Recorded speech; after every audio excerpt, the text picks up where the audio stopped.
Good morning, dear students. This is Ashish Sharma, your physics teacher. And as you know, that our online classes are going on, and I have been receiving your feedback through WhatsApp text, and you are enjoying my classes a lot. So let us continue in the same manner, and let us have a great result and good understanding of subject physics through this online medium of education. So, dear students, as you know that the chapter going on is refraction, and we were studying the refraction through the lenses or concave lens के sorry mirrors के concave mirror और convex mirror के सारे cases करने के बाद हमने convex lens के दो केसेस लास्ट लेक्चर में किए थे। अभी इस लेक्चर में मैं आपसे convex lens के फर्दर केस जो है वो डिस्कस करूंगा। तो आपको पता है कि जो convex lens है उसका जो थर्ड केस है उसमें हम ऑब्जेक्ट को ड्रॉ करेंगे एट सेंटर ऑफ कर्वेचर। तो ये आपका कन्वेक्स लेंस है, ये principal axis, focus, centre of curvature, focus and centre of curvature. ये वो वर्चुअल लाइन होगी जहां से हम रिफ्रैक्शन कंसीडर करेंगे। एंड बियॉन्ड सी वाला केस जो हमने लास्ट किया था, सेकंड केस ऑफ कन्वेक्स, जिसमें हमारी इमेज बनी थी between F and C. Now our object is placed at C. Object जो है वो हमारा सी पे है, तो यहाँ से जो आपकी रे ऑफ लाइट जाएगी parallel, then according to the rules of ray diagram formation for lenses it will pass through the focus. And जो सेकंड आपकी रे डायग्राम जाएगी, सेकंड रे जो जाएगी आपकी, ऑप्टिकल सेंटर वाला आप रूल लगा सकते हैं, आप फोकस से पैरेलल वाला रूल भी लगा सकते हैं। तो अगर हम ऑप्टिकल सेंटर वाला रूल लगाते हैं तो हम देखते हैं कि हमारी जो सेकंड रे ऑफ लाइट जाएगी which is passing through optical centre,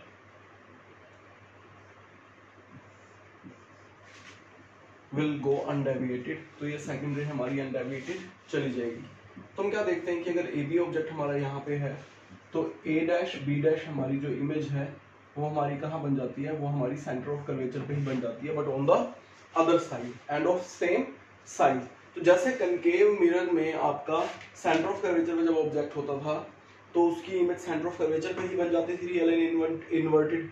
convex lens में आपकी इमेज सेंटर ऑफ कर्वेचर पे ही बनी है but on the other side. ठीक है, तो इसमें अगर मैं पोजीशन ऑफ ऑब्जेक्ट के बारे में लिखूं तो position of object is at C to the left hand side, second surface का सेंटर ऑफ कर्वेचर।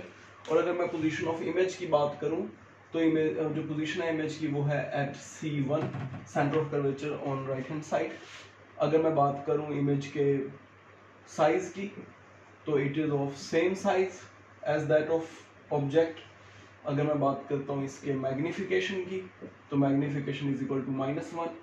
और अगर मैं बात करता हूँ इसके नेचर की, so nature is real and inverted. तो ये चार हमारे पैरामीटर्स हैं जो हमारे को याद रखने हैं हर एक केस में।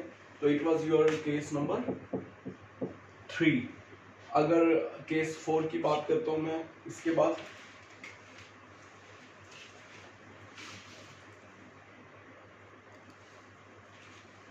केस 4 की बात करेंगे। केस 4 में हमारा जो ऑब्जेक्ट है ये प्रिंसिपल एक्सिस हो गई हमारी, ये हमारा हो गया focus and centre of curvature, ये हमारा हो गया focus and centre of curvature. तो हमारा पहला केस हो गया जिसमें ऑब्जेक्ट इन्फिनिटी पे था, दूसरा केस हो गया ऑब्जेक्ट बियॉन्ड सी था, तीसरा केस हमारा हो गया ऑब्जेक्ट एट सी था। तो फोर्थ केस जो हमारा हो जाएगा वो है object between centre of curvature and focus. तो सेंटर ऑफ कर्वेचर और फोकस के लिए जब आपको ऑब्जेक्ट लेना है तो आप देखें कि आप ना राइट हैंड साइड को स्पेस छोड़ के चले, क्योंकि जो आपकी इमेज बनेगी वो बियॉन्ड सी बनेगी, इमेज बियॉन्ड सी बनेगी। और आप ऑब्जेक्ट को ज़्यादा बड़ा ना ले क्योंकि इमेज ऑलरेडी एनलार्ज्ड बनेगी। और ऑब्जेक्ट को बहुत ज़्यादा क्लोज टू फोकस भी नहीं लेना, अगर बहुत ज़्यादा आप ऑब्जेक्ट को क्लोज टू फोकस लोगे तो आपकी इमेज बहुत दूर चली जाएगी लेंस से, फिर आपका पेज जो है वो कम पड़ जाएगा। तो इन बातों का आपको ध्यान रखना है। ये वर्चुअल वो लाइन हो गई हमारी रिफ्रैक्शन के लिए। And let us apply the first rule, any ray of light coming parallel to principal axis will pass through the focus after refraction, ठीक है। दूसरा आप रूल लगा सकते हैं ऑप्टिकल सेंटर वाला। तो ऑप्टिकल सेंटर वाला जब आप रूल लगाएंगे, any ray of light passing through optical centre will go undeviated. तो ऑप्टिकल सेंटर से जो आपकी रे ऑफ लाइट पास हुई है वो अनडेविएटेड पास हो जाएगी।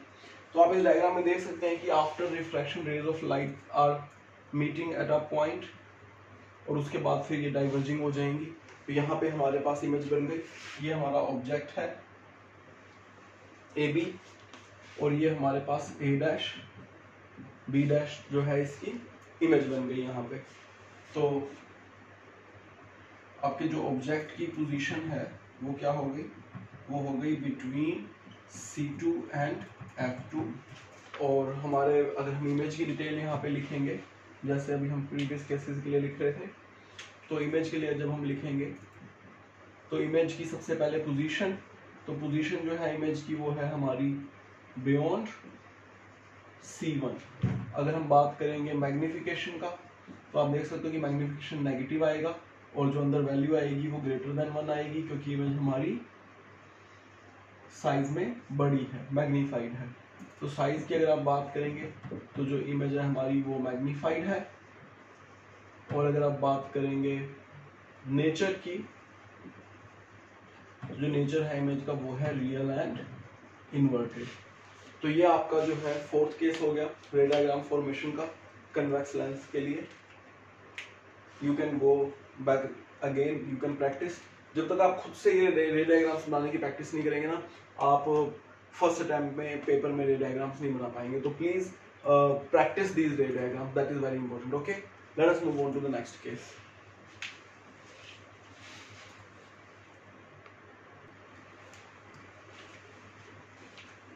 ये केस 5 है हमारे पास। इसमें हम ऑब्जेक्ट को लेंगे फोकस पे। तो ये आपका F2 और ये आपका C2, ये आपका F1 और ये आपका C1। तो इस बार अब हमारे पास ऑब्जेक्ट कहाँ आ गया, फोकस पे आ गया। तो जब ऑब्जेक्ट आपका फोकस पे आ गया तो देखो क्या होगा, ये आपकी वर्चुअल लाइन जहां हम रिफ्रैक्शन कंसीडर करेंगे, any ray of light going parallel will pass through focus after reflection और रिफ्रैक्शन। इसी के साथ अगर आप सेकंड केस लगाएंगे, any ray of light passing through optical centre will go undeviated straight. तो इसमें आप ये ऑब्जर्व करेंगे कि जब ऑब्जेक्ट आपने फोकस पे रखा तो आपने क्या देखा कि जो रेज ऑफ लाइट है दोनों वो लेंस में से पास होने के बाद पैरेलल हो जाती हैं, और पैरेलल हो जाती हैं तो वो कहीं मिलेंगी ही नहीं। If they are parallel they will not meet. तो आपका जो ऑब्जेक्ट फोकस करो उसकी इमेज कहाँ बनेगी, तो जो लाइट्स पैरेलल हो गई, दो rays of light which are not meeting, तो हम उनके लिए क्या कंसीडर कर सकते हैं, हम ये कंसीडर कर सकते हैं that these rays of light will meet at infinity और they will make image at infinity. तो बहुत सारे बच्चे मेरे से क्वेश्चन पूछते हैं कि सर जो रेज ऑफ लाइट पैरेलल है वो इन्फिनिटी में जाके कैसे मिल जाएंगी, हम ऐसे क्यों मान रहे हैं कि ये इन्फिनिटी में जाके मिलेंगी। तो इसका आंसर बहुत सिंपल है कि जब आप इन्फिनिटी पे ऑब्जेक्ट कंसीडर करते हो तो जो उससे रेज ऑफ लाइट आती है आप उन्हें पैरेलल कंसीडर कर लेते हो। तो आप एक एक्सपेरिमेंट अपने पास खुद करके देखना कि अगर आप एक ऑब्जेक्ट को ड्रॉ करते हो किसी भी चीज के पास से, मैं आपको बताता हूँ इसके बारे में। देखो, जैसे मान लो कि आप इस पॉइंट पे किसी चीज को ऑब्जर्व कर रहे हो और वो चीज आपके पास है, तो आपके जो उसके एंड्स से रे ऑफ लाइट आपके पास आएगी ए और बी से, उनके बीच में कुछ ना कुछ एंगल बनेगा थीटा। लेकिन जैसे जैसे ये ऑब्जेक्ट आपसे दूर चलता चला जाएगा, आप ये देखेंगे कि आपके पास जो इसके एंड से लाइट आ रही है ए और बी से, इसके बीच में जो एंगल है इट विल स्टार्ट डिक्रीजिंग। तो अगर इसी कंटेक्स्ट में हम आगे बढ़े और अगर ए बी हमारा इन्फिनिटी पे चला जाए तो हमारा जो थीटा है वो अप्रोक्सीमेटली 0 हो जाएगा। और अगर दो लाइनों के बीच में एंगल 0 हो जाता है तो हम ये कह सकते हैं कि वो दोनों लाइनें जो है हमारी, हम पैरेलल कंसीडर उनको कर लेंगे if theta between them is 0। तो यही केस हमारे साथ होता है जब ऑब्जेक्ट हमारा डिस्टेंस पे है हमसे बहुत ज्यादा, तो उससे जो रेज ऑफ लाइट आती है दे आर अप्रोक्सीमेटली पैरेलल, उनके बीच में एंगल 0 हो जाता है। और इसी एनालॉजी को अगर हम रिवर्स कर दें कि अगर रेज ऑफ लाइट पैरेलल जा रही है तो इसका मतलब ये है कि दे will make an image at infinite distance. तो हमारी इमेज कहाँ बनेगी, हमारी इमेज बन जाएगी एट इन्फिनिटी। तो इस वाले केस के लिए अगर मैं डिटेल से लिखूं तो हमारा जो ऑब्जेक्ट है वो हमारा ऑब्जेक्ट है एट फोकस F2। और अगर इमेज के लिए मैं 4 पॉइंट्स लिखूं तो सबसे पहले मेरी पोजीशन जो है इमेज की वो हो जाएगी एट इन्फिनिटी।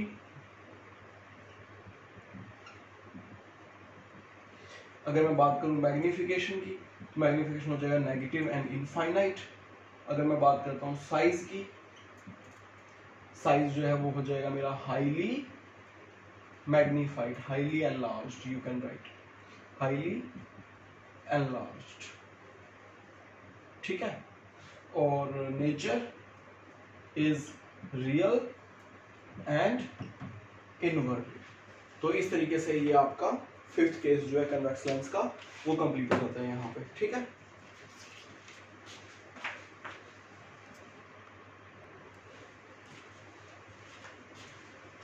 तो ये वाला जो केस है आपके पास, ये आपका लास्ट केस है कन्वेक्स लेंस का। और इस वाले केस में आप देखो कि आपने ना लेंस को थोड़ा सा राइट हैंड साइड को ड्रॉ करना है पेपर पे, कॉपी पे अपनी। क्यों? क्योंकि इस केस में जो आपकी इमेज बनेगी वो लेफ्ट हैंड साइड को ही बननी है, तो हमें लेफ्ट हैंड साइड को ज्यादा स्पेस चाहिए। तो लाइक ऑलवेज ये हमारे पास हो गया F1 और ये हमारे पास हो गया C1 और ये हमारे पास हो गया F2 और ये हमारे पास हो गया C2। तो अभी जो हम ऑब्जेक्ट प्लेस करेंगे वो हम ऑब्जेक्ट प्लेस करेंगे फोकस और ऑप्टिकल सेंटर के बीच में। ये हमने ऑब्जेक्ट प्लेस कर दिया फोकस और ऑप्टिकल सेंटर के बीच में। तो केसेस की सीक्वेंस सेम है ऑब्जेक्ट की। पहले ऑब्जेक्ट आपका इंफिनिटी पे था, फिर ऑब्जेक्ट आपका बियॉन्ड सी आया, फिर ऑब्जेक्ट एट सी आया, फिर object between C and F आया, फिर ऑब्जेक्ट एट एफ आया, और लास्ट केस आपका जो ऑब्जेक्ट है वो एफ और ऑप्टिकल सेंटर के बीच में आ गया। तो यहाँ से अगर आप रूल लगाएंगे तो जो पैरेलल रे ऑफ लाइट जाएगी it will pass through the focus, और जो ऑप्टिकल सेंटर से रे ऑफ लाइट जाएगी इट विल गो अनडेविएटेड। तो अगर आप इसको देखेंगे, एक्सटेंड करेंगे, तो आप ये देखेंगे कि अगर आपने इनको बैकवर्ड एक्सटेंड किया रेज ऑफ लाइट को, तो क्योंकि ये डाइवर्जिंग है तो they are not going to meet, they are diverging. तो ये राइट हैंड साइड को तो आगे जाके कभी कभी मिलने वाली है नहीं, तो they will appear to meet behind the lens. अगर हम इनको बैकवर्ड एक्सटेंड करते हैं तो हम देखते हैं कि ये पीछे की तरफ मीट करेंगी। तो ये हमारे पास ए डैश और बी डैश इमेज बन गई हमारी। तो इसमें हमारे पास जो ऑब्जेक्ट की पोजीशन है वो क्या है? ऑब्जेक्ट की पोजीशन है between F2 and optical centre. और जो हमारे इमेज की अगर मैं कैरेक्टरिस्टिक लिखूंगा तो सबसे पहले पोजीशन ऑफ इमेज अगर मैं लिखूंगा तो मैं लिखूंगा same side of lens. It is exactly the case जो कनकेव मिरर का आपको याद होगा कि पहले 5 केसेस में उसकी जो इमेज है वो रियल एंड इन्वर्टेड बनती है, और सिर्फ लास्ट 6th केस में कनकेव मिरर की जो इमेज है वो वर्चुअल एंड इरेक्ट बनती है और बिहाइंड द मिरर बनती है। ठीक ऐसे ही कन्वेक्स लेंस में आपके जो 5 केसेस बनते हैं वो अदर साइड ऑफ लेंस बनते हैं और वो रियल एंड इन्वर्टेड बनते हैं। सिर्फ ये जो एक 6th केस आपका बनता है ये आपका सेम साइड ऑफ लेंस बनता है और ये वर्चुअल एंड इरेक्ट बनता है। ठीक है, तो position same side of lens हो गई। मैग्निफिकेशन की अगर मैं बात करूं तो आपका मैग्निफिकेशन पॉजिटिव होएगा। This is the only case जहां पे आपकी इमेज इरेक्ट है और ग्रेटर देन 1 होएगा जो वैल्यू होएगी उसके अंदर। अगर मैं बात करूं नेचर की, this is the only case where your image is virtual and erect. और अगर मैं बात करता हूं साइज की तो your size is going to be enlarged. ठीक है, मैग्नीफाइड आपकी इमेज बनेगी। ये आपका 4th केस हो गया। तो इस तरह से आपके कन्वेक्स लेंस के रिफ्रैक्शन के 6 केसेस खत्म हो जाते हैं। नेक्स्ट लेक्चर में मैं आपसे कनकेव लेंस के 2 केसेस डिस्कस करूंगा और मैं आपसे डिस्कस करूंगा magnification of lens and the power of lens. तो ये टॉपिक्स जो हमारे हैं ये मैं आपसे नेक्स्ट लेक्चर में डिस्कस करूंगा। तब तक आप इनकी प्रैक्टिस करो और इन वीडियोस को देखो बार बार, और attain perfection in drawing these ray diagrams. Lens formula भी मैं आपको बताऊंगा मिरर फॉर्मूला की तरह है, और उसके न्यूमेरिकल आप सेम वे में प्रैक्टिस कर सकते हैं। Like always, thanks for watching and take very well care of yourself. Bye bye.